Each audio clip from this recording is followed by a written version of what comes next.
বলুন দেখি বন্ধুরা, আপনার পার্টনার আপনাকে কবে কল মেসেজ করবে?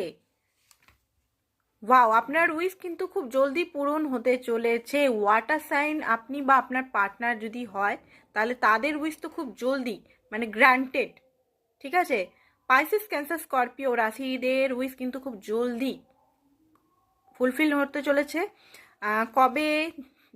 মোটামুটি 14 দিনের মধ্যে আপনার পার্টনার আপনাকে কল করবে। Air sign Gemini, Libra, Aquarius. Okay, আর নেক্সট দেখি আরও কিছু ডেট পাওয়া যায় কি না। ওকে, ফুল এয়ার সাইন এই Gemini, Libra, Aquarius, Pisces, Cancer, Scorpio যারা আছে তাদের খুব লাকি, তাদের উইশটা খুব জলদি পূরণ হতে চলেছে। অ্যান্ড হতে পারে কথা বলার টাইমে হয়তো আপনার পার্টনার বা আপনার একটু রাগ বা শর্ট টেম্পারের জন্য একটু রাগ হতে পারে, বাট